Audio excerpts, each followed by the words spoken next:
वही महसूस सफ़ेद लिबास पहने वो बाहर निकल गया। अब उसे पता था कि उसे क्या करना है। अपने लैपटॉप पर झुके उसने इस घर के सारे कैमरास को हैक किया और बाहर निकल गया। पीछे के दरवाजे अंदर दाखिल होते हुए उसने अपने कदम उस कमरे की तरफ बढ़ाया जैसे घर का सारा नक्शा हिफ्स हो। वहां पहुंचते ही कान पर लगे ब्लूटूथ को ऑन किया। कहाँ है वो? रास्ते में। तुम्हारे पास 10 से 12 मिनट है, उसे मतला किया गया। ओके। वो अंदर दाखिल हुआ और सीधे इस अलमारी के पास गया। नीचे बैठते अलमारी खोलते हुए सामने से फजूल कपड़े हटाए तो पीछे वो दीवार में नस्ब लाकर नजर आया। इस पर पासवर्ड है और तुमने बताया नहीं। वो गुस्से से पागल होने को था। अगर वो बेवकूफ़ लड़की आती तो वो वाकई मारी जाती। है कल यह पासवर्ड मैंने। जल्दी खोलो, वो रास्ते में है। बेजाज शाह जो अपने आदमी के साथ ही खड़ा था बोला, आप खौफजदा हैं? हाँ।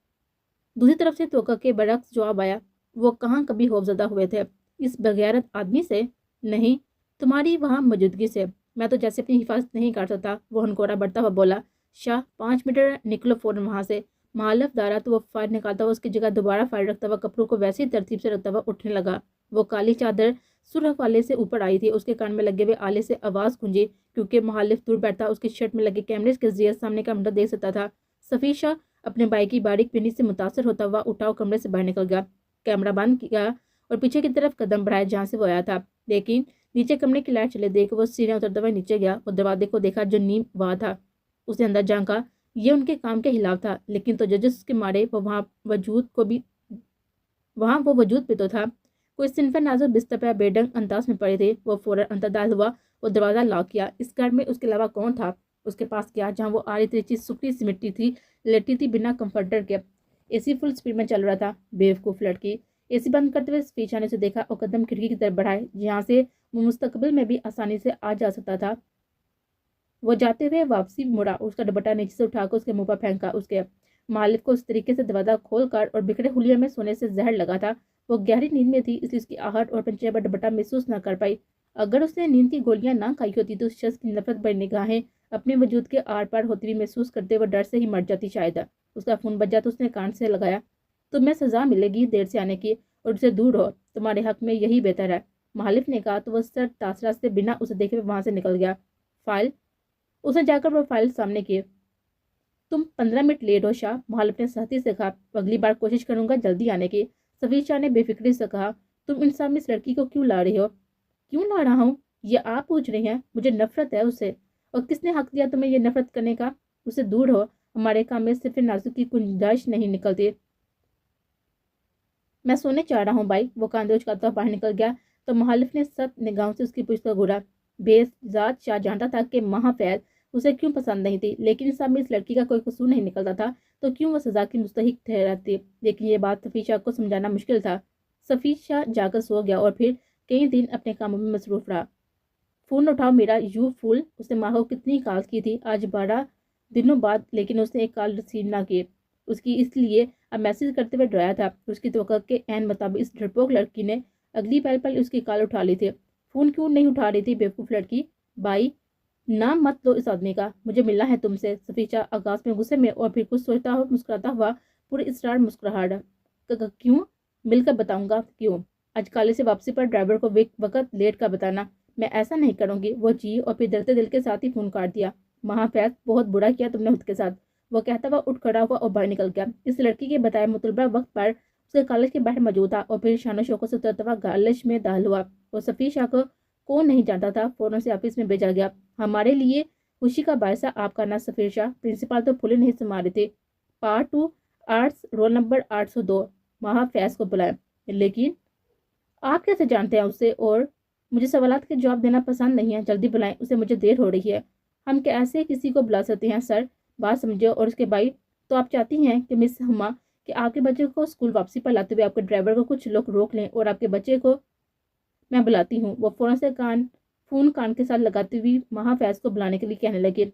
आगे भी ऐसे ही करना है आपने, और मुझे उम्मीद है ये बात हम दोनों के बीच में रहेगी। उसने जेब से एक पैकेट निकालते हुए उसके मेज पर रखा और बाहर निकल गया। वो जानता था कि किस इंसान को कैसे डील करना है। माहा को नहीं बताया गया था कि इसीलिए वो अपने ड्राइवर को सोचते हुए बाहर निकल गया, लेकिन सामने ही सफेद गाय को देते हुए उसका वजूद खौफ से कांपा। उसने वापसी के लिए कदम बढ़ाए, लेकिन सफीशा के गार्ड ने ऐसा होने न दिया। सर, इंतजार कर रहे हैं। उसने झुककर आहिस्ता से कहा और फिर सीधा खड़ा हुआ तो माह ने खौफ से कांपते वजूद पर काबू पाते हुए कदम उसकी तरफ बढ़ाए। وہ شخص اسے ہر بار پہلے سے زیادہ خوفزدہ کر دیتا تھا. وہ کیا چاہتا تھا اسے وہ نہیں جانتی تھی, جو اسے یوں ہی سر راہ ملا تھا. اور اب 10 منٹ دیر کاٹی تم نے محافظ. اسے باہر کھڑے دیکھ کر صفیشہ نے گاڑی کا شیشہ نیچے کرتے ہوئے کہا تو وہ ڈر کر اچھلی. میں اندر بیٹھو پلیز, اندر بیٹھو, نہیں تو تمہیں ہاتھ لگا کر بٹھانے میں مجھے کوئی دقت نہیں ہوگی, لیکن یقیناً تمہاری روح پرواز کر جائے گی محافظ. وہ گرایا تو وہ فوراً سے بیٹھ گئی, لیکن وہ بالکل دروازے کے ساتھ چپک کر سمٹ کر بیٹھی تھی. اس کی یہ احتیاط صفیشہ نے نفرت سے دیکھی تھی. فائل لینے میں تم ناکام رہی, اس کی سزا تو بنتی ہے نا. اب وہ زہر ہنس لہجے میں بولا تو ماں نے سر اٹھاتے اس کو دیکھا. آنکھیں نمکین پانی سے بھر رہی تھی. محافظ رونا نہیں کہ تمہارے آنسو مجھے مزید غصہ دلائیں گے, وہ بولا تو ماں نے تیزی سے آنکھیں رگڑ ڈالے. گڈ, سیکھ جاؤ گی, صفیشہ نے کہتے ہوئے سگریٹ سلگایا. اسے فرصت سے دیکھا کیونکہ جو وہ اب کہنے والا تھا اسے جان کر یقیناً سامنے والے کی روح پرواز کر جاتی. حائفہ نے وہاں سے نکلنا چاہا. حفی وہ دارا, وہ جتنا چاہتا تھا کہ اس لڑکی کو آرام سے ڈیل کرے, وہ اتنا ہی اسے غصہ چڑھا رہے تھے. فہرا نے اسے لا کر اسٹرائلر دیا اور چلی گئی. اور وہ حائفہ کے پاس آیا, اسے وہ اسٹرائلر سر پر دیا جو اس نے نہ جانے کب کے خرید رکھے تھے, بلکہ وہ تو ہر بار ہی جب اپنے لیے شاپنگ کرتا تھا اس کے لیے اسٹرائلر ضرور لیتا تھا. اس سے چھیننے والے یہ ڈونگ نہیں رجایا کرتے شاہ صاحب, وہ اس کی آنکھوں میں دیتی ہوئی بولی. اپنے چھوٹے سے دماغ پر اتنا زور مت ڈالے, اور خبردار اب یہ اتراتا ہو. اس کے سر پر اچھے سے گھما کر دیتا وہ بولا. ڈرائیور چھوڑ دے گا, ضرورت نہیں ہے مجھے کسی اور کے شوہر سے, مجھے مدد لینے میں کوئی دلچسپی نہیں ہے. حائفہ نے بیگ اٹھا کر کاندھے پر رکھتے ہوئے کہا. میرا ضبط مت آزمائیں حائفہ اسکندر. بہزاد نے اس کے بازو سے پکڑتے ہوئے جھٹکے سے اس کا روح اپنی طرف کیا. تو کیا نہیں ہے آپ کسی اور کے شوہر؟ میں ایسا کبھی نہیں, میں مر کبھی کوئی تفصیل یا سچائی نہیں سنوں گی. یہ بات آج اور ابھی اپنے ذہن میں بٹھا لے, کتنی بڑی مجبوری بھی رہی ہو مجھے کبھی مت بتائیے گا. حائفہ اسکندر بس آپ جیسے امیروں کی اصلیت نہیں جان پائی, پہلے بھول گئی تھی کہ مڈل کلاس فیملی سے ہوں. ایک عام چھوٹی سی جرنلسٹ جسے مشہور سیاستدان اور ڈیزائنر کمپنی کے مالک بہزاد شاہ نے محض استعمال اس لفظ کا مطلب سمجھ آتا ہے تمہیں حفیظ؟ وہ طرف اٹھا تھا اس لڑکی کے الفاظ پر. آپ مر بھی جائیں نا بہزاد تو حفیظ آپ کی بے وفائی معاف نہیں کرے گی, اور آئندہ کبھی مجھے ہاتھ لگانے کی غلطی مت کیجیے گا. سمجھ لے ہم کبھی پہلے ملے ہی نہ تھے. حفیظ مر گئی, اور اب اگر مستقبل میں کبھی سامنا ہوا تو ایک عام جرنلسٹ حائفہ اسکندر کا مسٹر بہزاد شاہ سے ہوگا. سمجھ بس, وہ کہتی ہوئی اس کی آنکھوں میں دیتی ہوئی اپنے آنسو کو حلق میں اتارتی ہوئی باہر نکل کے. وہ بہزاد شاہ نے کمرے میں موجود ہر چیز توڑ ڈالے. وہ زندگی میں کبھی اس مقام پر بھی پہنچے گا اسے اندازہ نہیں تھا. وہ تو بہزاد شاہ تھا, کبھی نہ غلط کرنے والا, کبھی نہ ہارنے والا, لیکن آج اسے ایسی مار ہوئی تھی کہ وہ سانس نہیں لے پا رہا تھا. وہ جب تک گھر کے اندر نہ چلی جائے اس کے ساتھ سائیکتے نہ رہو, نہیں تو بہزاد شاہ تم سب کی کھال ادے کر رکھ دے گا. وہ کال کرتا ہوا دارا اور کپڑے بدلتا ہوا باہر نکل گیا. حال ماما میں جا رہی ہوں, وہ سیڑھیاں اترتی ہوئی اونچی آواز میں بولے. عقل کب آئے گی تمہیں حائفہ؟ نہ میں پوچھتی ہوں تمہارے باپ نے تمہیں اتنی ڈیل کیوں دی ہے؟ کہیں سے نہیں لگتا تم 22 سالوں کی ہو. ماما باقی واپسی کے لیے بچا کر رکھے, ابھی مجھے نکلنا ہے. وہ کہتی ہوئی ان کے گال کو چومتی ہوئی بھاگے. اوئے ببلو کے بچے, آپا میری باری چل رہی ہے, میں ایک بھی گیند آپ کو کھیلنے نہیں دوں گا. تمہاری ہے اتنی ہمت, جلدی کرو, بلا پکڑاؤ مجھے, میں پہلے ہی لیٹ ہو رہی ہوں. ابھی تو اس کی ڈگری مکمل ہوئی تھی اور اسکندر صاحب نے اس کے دوست کی مدد سے جاب دلوائے تھے. آپا وہ بچہ دہائی دینے لگا. کیا آپا؟ ہاں, جب میں واپسی پر کپ کیک لاؤں گی نا تو مجھے ندیدوں کی طرح دیکھا تو دیدے نکال دوں گی تمہارے. اچھا لے لو باری. ببلو نے کپ کیک کے لالچ پر فوراً سے بلا اس کے آگے کیا. چل فضلو کرو بال. فضل نے بال کروائی تو اس نے بلا گھما کر گیند پر مارا تو گیند ہوا میں اٹھتے ہوئی سامنے والے کی کھڑکی پر جا کر ٹکرائی. وہ بلا وہیں پر پھینکتی بھاگا گلی سے فوراً نکل گئے تھے, جبکہ اس بچے کا منہ دیکھتا رہ گیا تھا. اور پھر گلزار آنٹی جو کہ باری بڑکم عورت تھی اسے صفائیاں دینے لگے کہ کھڑکی کا شیشہ انہوں نے نہیں توڑا. حائفہ آپا کو کبھی باری نہیں دیں گے اب, ببلو نے منہ چھوڑتے ہوئے کہا اور گھر چلا گیا. اوف, گلزار آنٹی نے تو بچوں کا برا حال کر دیا تھا. چلو کوئی بات نہیں, واپسی پر ایک ایک بسکٹ دوں گی, مان جائیں گے. وہ اپنی لالچ پر ہنسی اور آگے بڑھ گئے. بھائی مال روڈ جانا ہے, رکشے والے کو روتے پوچھا کیونکہ اس کی بس چھوٹ گئی تھی. بیٹھ جائیں. بیٹھ کیوں جائیں, پہلے پیسے تو بتائیں, مناسب لگے تو بیٹھوں گی نا, ایسے ہی بیٹھ جاؤں. وہ کڑے دیوروں سے بولے. 500. رکشے والے نے اس چھنڈا بڑ کی لڑکی کو دیکھا جس نے شارٹ فراک ساتھ پاجامہ اور اوپر حجاب کیا ہوا تھا. گوری تموتی صاف رنگ پر پھولے گلابی بال اور ڈارک براؤن آنکھیں, پرکشش نقوش اور تیکھا ناک. وہ خوبصورت ہونے کے ساتھ ساتھ معصوم بھی دکھتی تھی, لیکن معصوم صرف دکھتی تھی, ہے نہیں تھی. سامنے والے کو جو ناکو چنے چبا دیتی تھی. 500 میں کوئٹہ ہوا ہوں, کرنے والی باتیں کیا کریں آپ لوگ. اسے تو صبح ہی صبح تب چڑھ گئی تھی. روز 250 دے کر جاتی ہوں, بتائیں لیں گے تو؟ باجی 300. रिक्शे वाला शरीफ ही था, इसलिए फौरन पैसे कम कर गया। 250 थे, 10 रुपये भी ज्यादा नहीं। बोले अच्छा बैठ जाए बाजी। रिक्शे वाला पहली सवारी खोना नहीं चाहता था, इस लड़की को बिठा लिया जो बस देखने में ही मासूम लगे थे। ऑफिस पहुंचते ही उसने सबको बारी बारी सलाम किया था। वो जल्द इन सब में गुल मिल गए थे। कैसे हैं शफीक अंकल? उसने चलने के डॉक्टर से यूं दोस्ताना अंदाज में पूछा। सर बुला करो मुझे हाइफा। वो मुस्लिम गुस्से से बोले अभी मुझे आदत नहीं हुई ना। वो सर नफी में लहलाते हुए रह गए। आज का क्या काम है मेरा अंकल? वो उनके ऑफिस में जाती हुई बोली। आपने आर्टिकल लिखना है। किस पर? बेजाद शाह पर। ओ, वो जो डिजाइनर है, वो जो सियासत में जाने का इरादा रखते हैं? बिल्कुल। पर सर वो तो काफी खड़ूस टाइप है ना। पिछली बार सदफ गई थी, वो तो कितने सीनियर थे ना मुझसे। और बेजाद शाह ने तो उन्हें भी इंटरव्यू नहीं दिया था। मेरी बात हो गई है हाइफा, आप सवाल तैयार करें, लेकिन कोई भी उसकी निजी जिंदगी के बारे में ना हो। उसे आहर में तनबिया करते हुए बोले वो ओके। वो सवाल तैयार करने लगी और जल्दी ऑफिस में ये बात फैल गई कि हाइफा सिकंदर बेजाद शाह का इंटरव्यू लेने जा रही है। उफ, सर ने मुझे कहाँ क्यों नहीं चुना। हाय, तुम्हें चांस मिलेगा बेजाद शाह को देखने का। क्या डैशिंग बंदा है वो, लेकिन बहुत ही अकड़ू है। ऐसी कई बातें सुबह से सुनते वो तंग आ गए थे। आहट ऐसी भी क्या बला है ये बेजाद शाह। वो बड़बड़ाई और फिर ऑफिस की गाड़ी में उसकी कंपनी के लिए निकल गई। वो कंपनी जहाँ उसके डिजाइन बनते थे, वो अंदर दाखिल हुई तो उसे लगा कि वो वहां पर गुम हो जाएगी।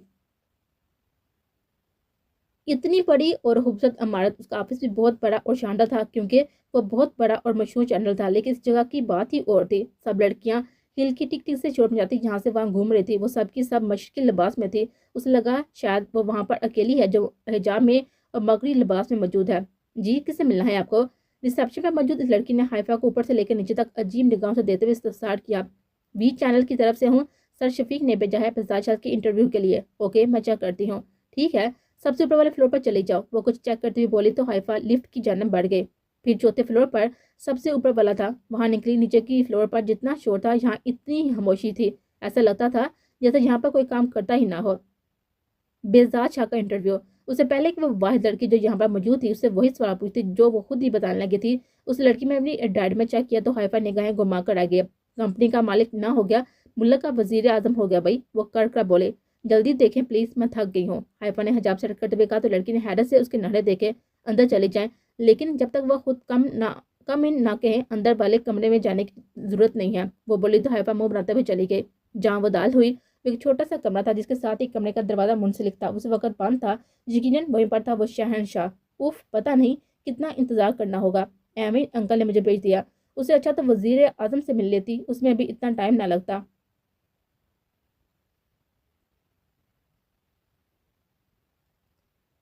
तो तुमने फाइल नहीं ले पाई? मैंने कोशिश ही तो नहीं करते ना महाफैज, करके दिखाती हैं। तो अब जो कि तुम नहीं कर पाए तो सफीशा यूं ही गलतियों का नजरअंदाज नहीं किया करता। वो अपना हाथ बढ़ाता उसके आगे से बोतल पकड़ने लगा कि वो कुछ और समझती तेजी से दरवाजे से चिपक गई। बेवकूफ लड़की, क्या मुसीबत है? और तुमने सफीशा को क्या समझ रखा है कि तुम जैसियों को हाथ लगाने में सफीशा को रत्ती बराबर भी दिलचस्पी नहीं है? और ये दूसरी बार था कि उसकी यूं तजलील कर गया था और अब की बार महाफैज बर्दाश्त नहीं कर पाई थी और अपनी रूह अपनी इज्जत नफ्स पर लगा ये तीर। मुझ जैसी से क्या मुराद है आपका? कैसी लड़की हूं मैं? आप बहुत को क्या समझते हैं? बहुत पाकीज़ा और नेक? ये गलत फहमी है आपकी कि आप एक शैतान सिर्फ इंसान है। और सफ़ी छाना उसका हाथ पर हल्का सा सिगरेट रखा और फिर हटा दिया, बिल्कुल हल्का सा, क्योंकि अगर ये हरकत बेजाजा को पता चलती तो न जाने वो सफीशा का क्या सजा देता। माँ के मुंह से सिसकी बरामद हुई थी। उसने सफीशा को बेयकीनी से देखा। अगर जिसे डराने के लिए किया गया था तो महालफ जीत गया था कि वो महाफैज को खौफजदा करने में 100% कामयाब रहा था।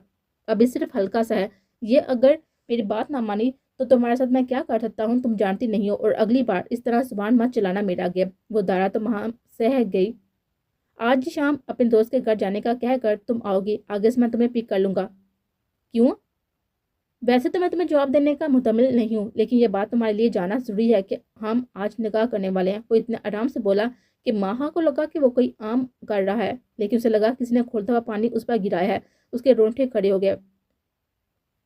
ये क्या बकवास है? वो चीखना चाहती थी। आवाज आहिस्ता रखो। सफीशा ने उसके इजदाद को वहीं रोक दिया। आप जा सकती हो, ये कभी मुमकिन नहीं हो पाएगा। वो रोने लगी थी बेबसी से। क्यों? किसी और से मोहब्बत है जो इतना चीख रही हो? मैं बाई को बता, most welcome wife to B.